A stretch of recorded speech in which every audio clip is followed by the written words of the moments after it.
आपण कोणाला मत देणार हे आपण स्वतः ठरवतो असं आपल्याला वाटतं, बरोबर? पण खरं चित्र काहीसं वेगळं आहे. अनेकदा राजकीय पक्ष आधीच ठरवून बसलेले असतात. आपल्याला काय दाखवायचं, कधी दाखवायचं आणि आपल्यावर कसा प्रभाव पाडायचा. आजच्या या विश्लेषणामध्ये आपण पाहणार आहोत की राजकीय पक्ष डेटाचा वापर नेमका कसा करतात आणि ही पूर्ण पडद्यामागची सिस्टीम स्टेप बाय स्टेप कशी चालते. आता प्रश्न असा पडतो की आधुनिक निवडणुकांमध्ये खरंच आपण आपला निर्णय स्वतः घेतो का, की मुक्त निवड हा फक्त एक भास उरला आहे? आज आपण या प्रश्नाच्या मुळाशी जाणार आहोत. राजकीय कॅम्पेनच्या मागे नक्की कोणती डेटा मशिनरी काम करतेय त्याचा आज आपण पर्दाफाश करूया. तर आजच्या आपल्या या विश्लेषणाची रूपरेषा कशी असेल ते पटकन पाहूया. 1. वोटर इंटेलिजन्स सिस्टम म्हणजे काय? 2. हा डेटा कसा गोळा केला जातो? 3. या डेटाचा प्रत्यक्ष वापर कसा होतो? 4. राजकीय रणनीतीचे वेगवेगळे टप्पे आणि शेवटी 5. या सगळ्याचा आपल्या लोकशाहीवर होणारा परिणाम. चला तर मग सुरुवात करूया पहिल्या भागापासून, वोटर इंटेलिजन्स सिस्टम. ही सिस्टम नक्की आहे तरी काय? आज प्रत्येक मोठा राजकीय पक्ष एकाच मुख्य गोष्टीवर चालतो आणि ती म्हणजे वोटर इंटेलिजन्स सिस्टम किंवा थोडक्यात सांगायचं तर VIS. आधुनिक राजकारणाचा हा सर्वात मोठा अल्गोरिदम आहे.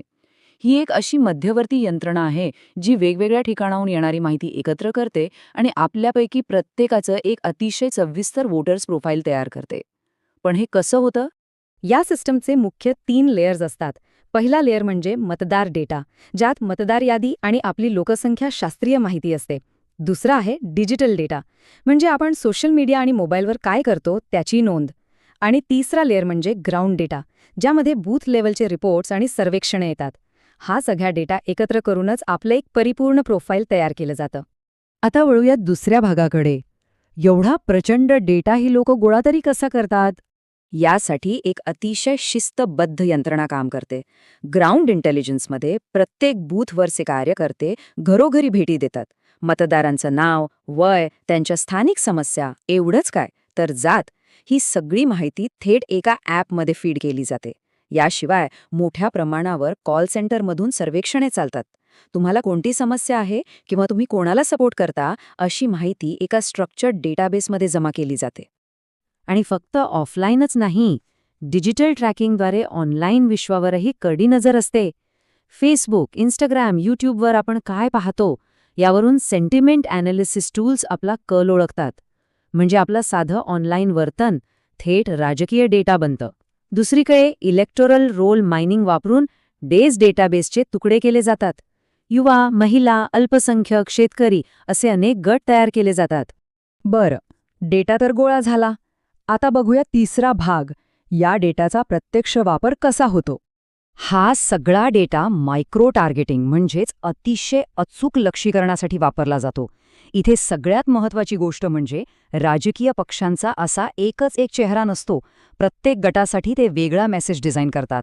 जसं की तरुणांसाठी फक्त रोजगार आणि जॉब्सबद्दल मेसेजेस जातील, तर शेतकऱ्यांसाठी कर्जमाफीचे मेसेजेस असतील.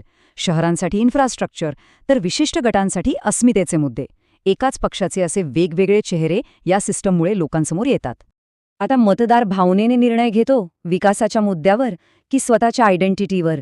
तुमचं सायकोलॉजिकल प्रोफाईल याचं अचूक उत्तर देतं. तुम्ही इमोशनल वोटर आहात की डेव्हलपमेंट फोकस्ड, हे अल्गोरिदमला एकदा समजलं की बरोबर तुमच्या भावना ट्रिगर करणारा मेसेज तुमच्यापर्यंत पोहोचवला जातो. यालाच नॅरेटिव्ह इंजिनिअरिंग म्हणतात. कोणता मुद्दा ट्रेंडिंग ठेवायचा आणि कोणता लपवायचा हे सगळं प्लॅनिंगचा भाग असतो. आणि यात व्हॉट्सॲप इकोसिस्टमचा सर्वात मोठा वाटा आहे. प्रादेशिक भाषांमधील कंटेंट आणि फॉरवर्डिंग नेटवर्क्स वापरून लोकांच्या गटांवर प्रभाव पाडला जातो. थोडक्यात सांगायचं तर भारतात राजकीय मेसेजिंगचा हा सर्वात मोठा चॅनल बनला आहे. आणि आताच्या आधुनिक रियालिटीमध्ये यात AI आणि ॲनालिटिक्सची भर पडली आहे. लाईव्ह सेंटिमेंट ट्रॅकिंग टूल्स, AIने तयार केलेले पोस्टर्स, व्हिडिओज आणि ट्रेंड प्रिडिक्शन मॉडेल्स. एखादा मुद्दा व्हायरल होण्याआधीच तो कसा व्हायरल होईल हे सिस्टीम आधीच कॅल्क्युलेट करते. एखाद्या माणसाने शब्दात टाईप करण्याआधीच AI कंटेंट तयार करून मोकळं होतं. आहे की नाही थक्क करणारं? आता आपण चौथ्या भागात आलो आहोत. यावरून राजकीय रणनीती नेमकी कशी ठरते, तिचे टप्पे कोणते? इथे तुम्हाला एक अतिशय सुव्यवस्थित 6 टप्प्यांची सिस्टम दिसेल. स्टेप 1, मतदार, सोशल आणि ग्राउंड डेटा गोळा करणं. स्टेप 2, लोकांनुसार त्यांचे वेगवेगळे गट तयार करणं. स्टेप 3, प्रत्येक गटासाठी अचूक मेसेज डिझाईन करून त्यांना टार्गेट करणं.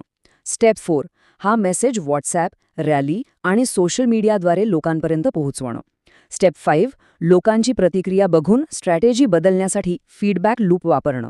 आणि शेवटची स्टेप 6, इलेक्शनच्या आठवड्यात अतिशय हाय इमोशन आणि हाय व्हिजिबिलिटी असा फायनल पुश देणं. आता येऊया आपल्या शेवटच्या आणि सर्वात महत्त्वाच्या भागाकडे, लोकशाही आणि सध्याचं वास्तव. पहा, निवडणुकांमध्ये डेटा वापरणं ही आता एक प्रस्थापित पद्धत झाली आहे. पण आपण यातले खरे धोके सुद्धा तटस्थपणे समजून घेतले पाहिजेत.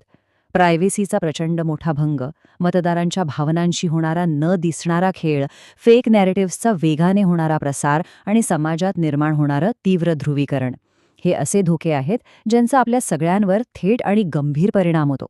आजचा मतदार फक्त भाषणं ऐकून मत देत नाही, तर तो या गुंतागुंतीच्या अल्गोरिदम्सच्या प्रभावाखाली सतत असतो. अशा वेळी आपली लोकशाही मॅन्युप्युलेटेड राहण्यापेक्षा ती इन्फॉर्म्ड म्हणजेच माहितीपूर्ण राहणं अत्यंत गरजेचं आहे.